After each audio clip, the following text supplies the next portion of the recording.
ஒரு வீட்டில் சந்தியாவும் அவளோட பாட்டி சத்யாவும் இருக்காங்க. அவங்களோட வீட்டில் அவங்க என்னெல்லாம் பண்ணுறாங்கன்னு வாங்க பார்க்கலாம். கண்ணு சந்தியா, என்ன கண்ணு இப்படியெல்லாம் ட்ரெஸ் போடுற? இதுக்கு பேர் என்னது? கூசனா? இந்த கூசனால ட்ரெஸ் எல்லாம் போடுற வேலை வச்சுக்காத கண்ணு. நல்லா ஒழுக்கமா ட்ரெஸ் போடணும் கண்ணு. பாவாடை தாவடி தான் கண்ணு இதுக்கெல்லாம் கரெக்ட். ஐயோ பாட்டி, இது பேரு கூசன் இல்ல பாட்டி, மோசன். ஐயோ சி, ஃபேஷன். என்ன பாட்டி நீங்க என்னையே குழப்புறீங்களே? இதுதான் பாட்டி இப்பெல்லாம் ட்ரெண்டிங்.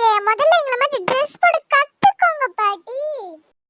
இதெல்லாம் இருந்தே தெரிஞ்சிருப்போம் இவங்க எவ்வளவு பெரிய வாஸ்துக்கார பாட்டின்னு. சரி வாங்க நம்ம பொறுத்து இருந்து பார்க்கலாமே. ஐயோ இவளுக்கு எப்ப பார்த்தாலும் இதேதோ வேலை. இவளாலேயே வீட்டுக்கு தள்ளித்தரும் பிடிக்கும். சந்தியா கண்ணு எந்திரி, போய் வேற இடத்துக்கு போய் படு. போ பாட்டி சொல்றேன். போ பாட்டி, தொல்லை வாங்குறேன். நான் பெட்ரூம்க்கே போய் படுக்கிறேன் பாட்டி. ஐயோ, வாஸ்து பிரகாரம் இருக்கிற இடமா படுடின்னு இந்த சந்தியாட்ட சொன்னா கேட்கவே மாட்டேங்கிறாளே. ஐயோ கடவுளே, என்னதான் பண்றதுன்னே தெரியல. சந்தியா! ஐயோ பாட்டி, என்ன நிம்மதியாவே விட மாட்டேங்கிறீங்களே பாட்டி. நான் பேசாம பாத்ரூம்லயாவது போய் படுத்துறட்டா பாட்டி? தொல்லை. ஏன் பாத்ரூம்ல கூட போய் படு, ஆனா வாஸ்து பிரகாரமா படுக்கணும் அங்கேயும்.